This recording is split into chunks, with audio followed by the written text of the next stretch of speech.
ਸਤਨਾਮ ਸ਼੍ਰੀ ਵਾਹਿਗੁਰੂ ਸਾਹਿਬ JIO.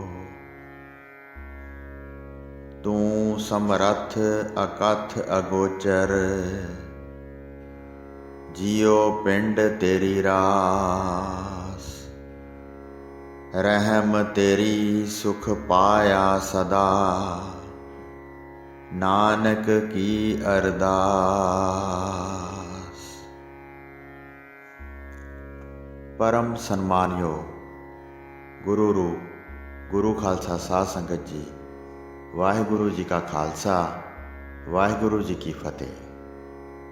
ਚੱਲ ਰਹੇ ਲੜੀਵਾਰ ਪ੍ਰਸੰਗ ਧੰਨ ਧੰਨ ਸ਼੍ਰੀ ਗੁਰੂ ਤੇਗ ਬਹਾਦਰ ਸਾਹਿਬ ਜੀ ਮਹਾਰਾਜ ਜੀ ਦੇ ਅਧਿਆਇ 49 ਵਿੱਚ ਅੱਜ ਆਪਾਂ ਗੁਰੂ ਜੀ ਦੁਆਰਾ ਕੈਦ ਵਿੱਚੋਂ ਸਿੱਖਾਂ ਦੇ ਘਰ ਪ੍ਰਸ਼ਾਦਾ ਛਕਣ ਦਾ ਪ੍ਰਸੰਗ ਸਰਵਣ ਕਰਾਂਗੇ।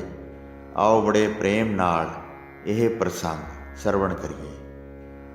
ਸੱਚੇ ਪਾਤਸ਼ਾਹ ਧੰਨ ਸ਼੍ਰੀ ਗੁਰੂ ਤੇਗ ਬਹਾਦਰ ਸਾਹਿਬ ਜੀ ਮਹਾਰਾਜ ਔਰੰਗਜ਼ੇਬ ਦੇ ਕੈਦਖਾਨੇ ਵਿੱਚ ਸਮਾਂ ਗੁਜ਼ਾਰ ਰਹੇ ਸਨ।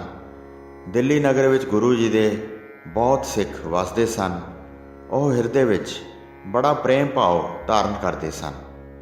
ਇੱਕ ਸਿੱਖ ਨੇ ਗੁਰੂ ਜੀ ਨੂੰ ਭੋਜਨ ਛਕਾਉਣ ਵਾਸਤੇ ਆਪਣੇ ਹਿਰਦੇ ਵਿੱਚ ਵਿਚਾਰ ਬਣਾਇਆ, ਹੁਣ ਤਾਂ ਨਗਰ ਵਿੱਚ ਸਤਿਗੁਰੂ ਜੀ ਰਹਿੰਦੇ ਹਨ, ਜਿਹੜੇ ਸਿੱਖਾਂ ਦੇ ਸੁਆਮੀ ਹਨ। ਉਹਨਾਂ ਨੂੰ ਆਪਣੇ ਘਰ ਬੁਲਾ ਕੇ ਸੁਆਦੀ ਭੋਜਨ ਤਿਆਰ ਕਰਕੇ ਛਕਾਈਏ।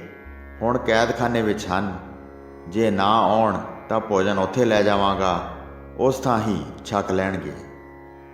ਜੇ ਇਹ ਗੱਲ ਬਣ ਜਾਵੇ ਤਾਂ ਸਭ ਤੋਂ ਵੱਡੇ ਭਾਗ ਤੇ ਵਡਿਆਈ ਮੇਰੀ ਹੋਵੇਗੀ। ਜੇ ਮੇਰੇ ਘਰ ਵਿੱਚ ਗੁਰੂ ਜੀ ਚਰਨ ਨਹੀਂ ਪਾਉਣਗੇ ਤੇ ਭੋਜਨ ਉੱਥੇ ਖੜਨ ਨਾਲ ਨਹੀਂ ਛਕਣਗੇ, ਤਦ ਮੈਂ ਆਪਣੇ ਮਾੜੇ ਭਾਗ ਜਾਣਾਂਗਾ। ਇਸ ਤਰ੍ਹਾਂ ਸਮਝਾਂਗਾ ਕਿ ਗੁਰੂ ਜੀ ਮੇਰੇ ਤੇ ਪ੍ਰਸੰਨ ਨਹੀਂ ਹਨ। ਇਸ ਤਰ੍ਹਾਂ ਬਹੁਤ ਤਰਕਾਂ ਤੇ ਵਿਚਾਰ ਕੀਤੀ ਤੇ ਪ੍ਰੇਮ ਨਾਲ ਆਤਰ ਹੋ ਕੇ ਕੈਦਖਾਨੇ ਵਾਲੇ ਸਥਾਨ ਤੇ ਪਹੁੰਚ ਗਿਆ। ਸਿਪਾਹੀਆਂ ਨੂੰ ਪੁੱਛ ਕੇ ਗੁਰੂ ਜੀ ਦੇ ਪਾਸ ਚਲਾ ਗਿਆ ਤੇ ਨਜ਼ਦੀਕ ਖੜੇ ਹੋ ਕੇ ਬੇਨਤੀ ਕਹੀ, ਹੱਥ ਜੋੜ ਕੇ ਨਮਸਕਾਰ ਕੀਤੀ। ਦੋਵੇਂ ਅੱਖਾਂ ਜਲ ਨਾਲ ਭਰੀਆਂ ਹੋਈਆਂ ਸਨ। ਕਹਿਣ ਲੱਗਾ, ਹੇ ਗੁਰੂ ਜੀ, ਮੇਰੀ ਬੇਨਤੀ ਸੁਣੋ। ਬਹੁਤ ਦਿਨਾਂ ਦੀ ਮੇਰੇ ਹਿਰਦੇ ਵਿੱਚ ਇੱਕ ਵੱਡੀ ਅਭਿਲਾਸ਼ਾ ਹੈ। ਸ਼੍ਰੀ ਗੁਰੂ ਜੀ ਮੇਰੇ ਘਰ ਵਿੱਚ ਆਪਣੇ ਚਰਨ ਪਾਉਣ ਤੇ ਮੇਰੇ ਹੱਥ ਤੋਂ ਭੋਜਨ ਛਕਣ। ਜਿਹੜੀ ਗੱਲ ਗੁਰੂ ਜੀ ਦੀ ਕੈਦਖਾਨੇ ਵਿੱਚੋਂ ਮੇਰੇ ਘਰ ਆਉਣ ਦੀ ਹੈ, ਕਠਨ ਤੇ ਅਨਹੋਣੀ ਜਾਪਦੀ ਹੈ, ਫਿਰ ਵੀ ਮੈਨੂੰ ਪੂਰਨ ਨਿਸ਼ਚਾ ਹੈ ਮੇਰੇ ਪ੍ਰਭੂ ਜੀ ਪ੍ਰੇਮ ਅਧੀਨ ਹਨ। ਪ੍ਰੇਮ ਦੇ ਪ੍ਰੇਰੇ ਹੋਏ ਉਹ ਅਸੰਭਵ ਨੂੰ ਸੰਭਵ ਬਣਾ ਦਿੰਦੇ ਹਨ।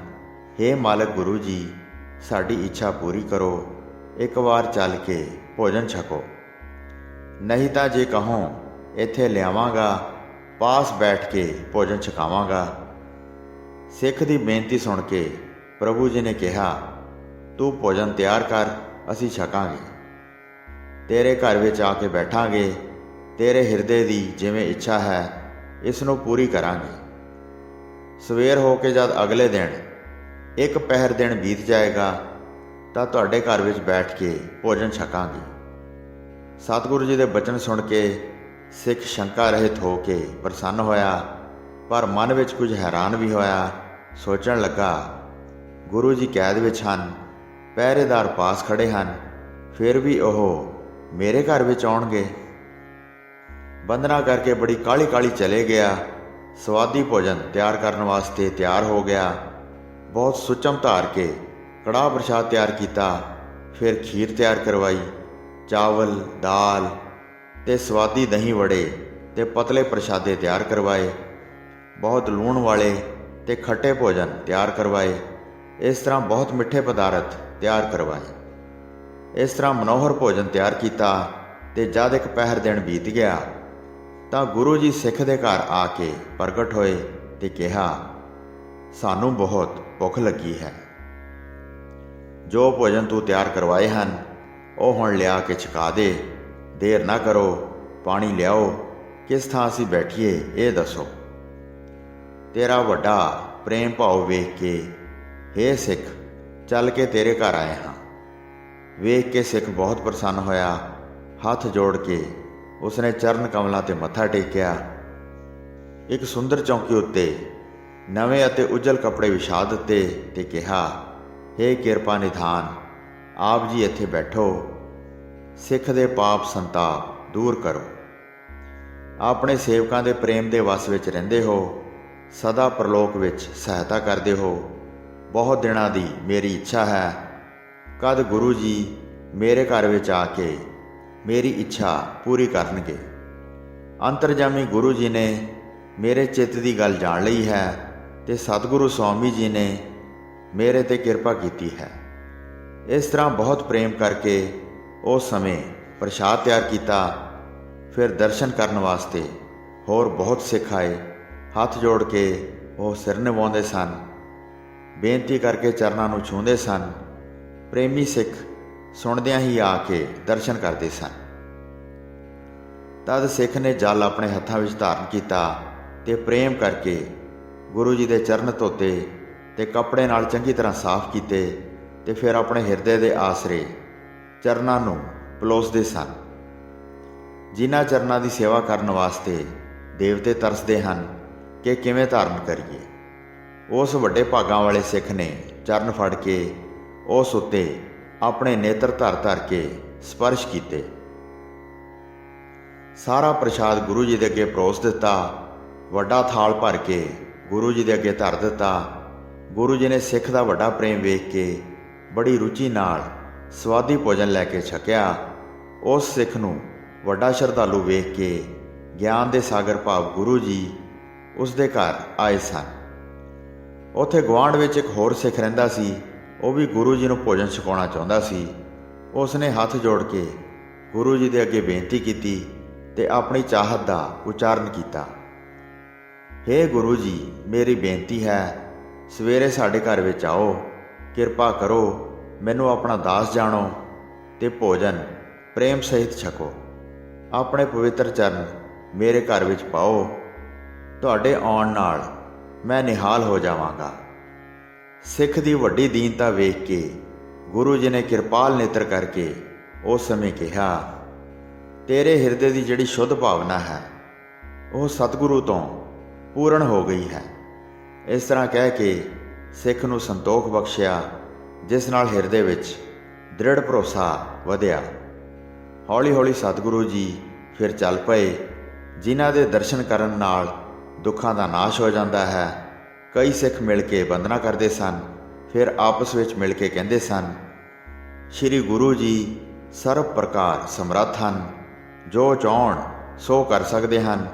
ਜਿਸ ਦੇ ਵੀ ਸਿਰ 'ਤੇ ਹੱਥ ਰੱਖਣ, ਸਾਰੇ ਜਗਤ ਦੀ ਸਿਰਜਣਾ ਕਰਨ ਵਾਲੇ ਅਤੇ ਪਾਲਣ ਵਾਲੇ ਹਨ ਅਤੇ ਇੱਕ ਛਿਣ ਵਿੱਚ ਸਾਰਿਆਂ ਨੂੰ ਮਾਰ ਸਕਦੇ ਹਨ। ਵੱਡੀ ਤੋਂ ਵੱਡੀ ਸ਼ਕਤੀ ਧਾਰਨ ਕੀਤੀ ਹੈ। ਹਜ਼ਾਰਾਂ ਦਾਸਾਂ ਦੇ ਕਾਰੇ ਸਵਾਰਦੇ ਹਨ। ਹੁਣ ਤੁਰਕ ਬਾਦਸ਼ਾਹ ਦੀ ਕੈਦ ਵਿੱਚ ਪਏ ਹਨ। ਕੌਣ ਜਾਣਦਾ ਕਿਵੇਂ ਖਿਮਾ ਧਾਰਨ ਕੀਤੀ ਹੈ। ਨਹੀਂ ਤਾਂ ਪੁੱਤਰ ਇਸਤਰੀਆਂ ਅਤੇ ਸਾਰਾ ਸਾਜ਼ੋ ਸਮਾਨ ਤੇ ਤੁਰਕਾਂ ਦਾ ਜਿੱਥੋਂ ਤੱਕ ਰਾਜ ਹੈ ਇੱਕ ਬੋਲ ਨਾਲ ਨਾਸ਼ ਕਰ ਸਕਦੇ ਹਨ। ਜਿਵੇਂ ਬੱਜਰ ਘਾਹ ਤੇ ਬ੍ਰਿਛਾਂ ਸਮੇਤ ਪਹਾੜ ਨੂੰ ਨਾਸ਼ ਕਰ ਦਿੰਦਾ ਹੈ।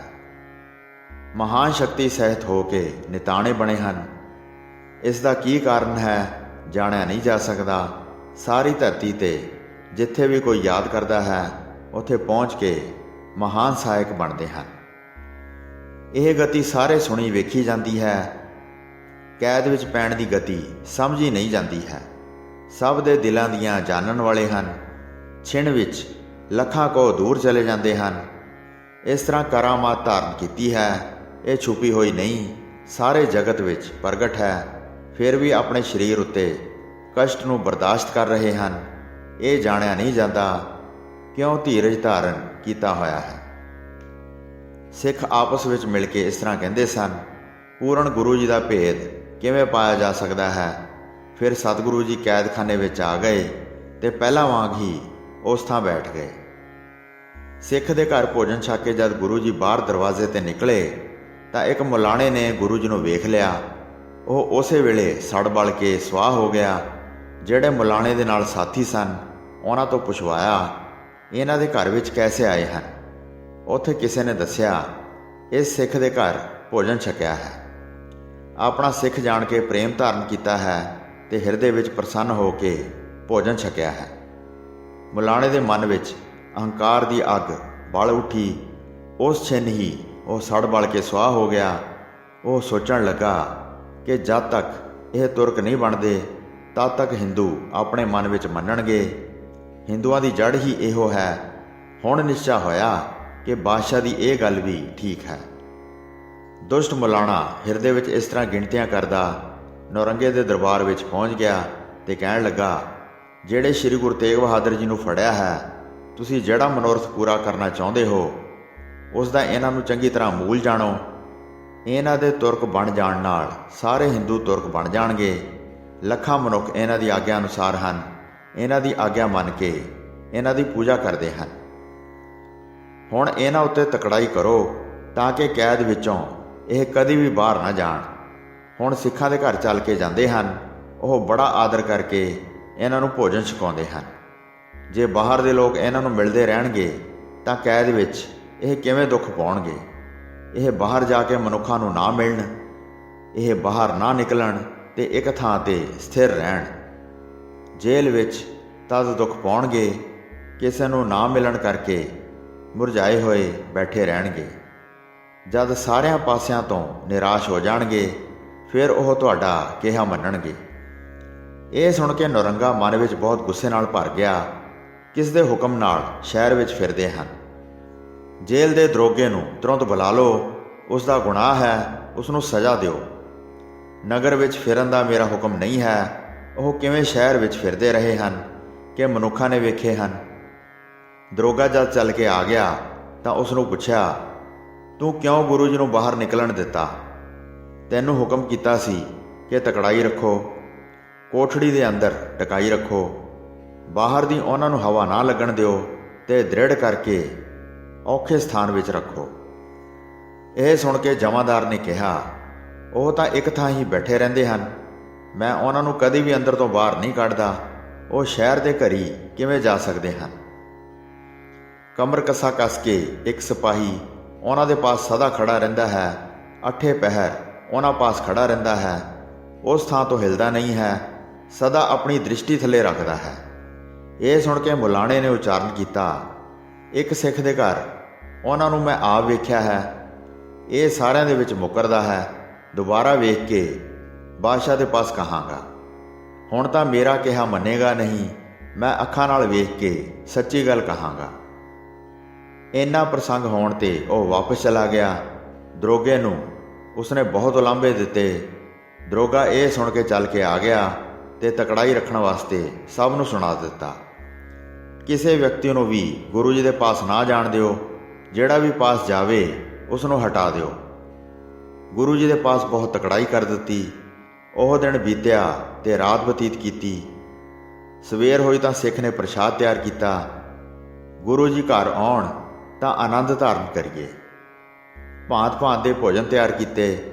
ਫਿਰ ਕਿਰਪਾ ਨਿਧਾਨ ਗੁਰੂ ਜੀ ਨੂੰ ਧਿਆਨ ਧਾਰ ਕੇ ਯਾਦ ਕੀਤਾ। ਇੱਕ ਪਹਿਰ ਜਦ ਦਿਨ ਚੜ੍ਹ ਆਇਆ ਤਾਂ ਸਤਿਗੁਰੂ ਜੀ ਨੇ ਪਹੁੰਚ ਕੇ ਦਰਸ਼ਨ ਦਿੱਤੇ। ਜਦ ਸਿੱਖ ਦੇ ਘਰ ਪ੍ਰਵੇਸ਼ ਕਰਨ ਲੱਗੇ, ਮੁਲਾਣੇ ਦੇ ਆਦਮੀ ਨੇ ਉਸੇ ਵੇਲੇ ਉਹਨਾਂ ਨੂੰ ਵੇਖ ਲਿਆ। ਸ਼ਹਿਰ ਦੀ ਗਲੀ ਗਲੀ ਦੇ ਵਿੱਚ ਜਿੱਥੇ ਕਿੱਥੇ ਵੇਖਦਾ ਫਿਰਦਾ ਸੀ, ਉਹ ਮਨੁੱਖ ਵੇਖ ਕੇ ਮੁਲਾਣੇ ਦੇ ਪਾਸ ਚਲੇ ਗਿਆ ਤੇ ਕਹਿਣ ਲੱਗਾ, ਮੈਂ ਗੁਰੂ ਜੀ ਨੂੰ ਸਿੱਖ ਦੇ ਘਰ ਵਿੱਚ ਦਾਖਲ ਹੁੰਦਿਆਂ ਨੂੰ ਵੇਖਿਆ ਹੈ। ਇਹ ਸੁਣ ਕੇ ਮੁਲਾਣਾ ਨੌਰੰਗੇ ਦੇ ਪਾਸ ਭੱਜ ਕੇ ਪਹੁੰਚ ਗਿਆ। ਕਿਸੇ ਮਨੁੱਖ ਨੂੰ ਭੇਜ ਕੇ ਆਪ ਵੇਖ ਲਓ। ਉਹ ਸਿੱਖ ਦੇ ਘਰ ਭੋਜਨ ਕਰਨ ਗਏ ਹਨ। ਸੱਚ ਕੇ ਝੂਠ ਇਸ ਨੂੰ ਹਿਰਦੇ ਵਿੱਚ ਸਮਝ ਲਓ।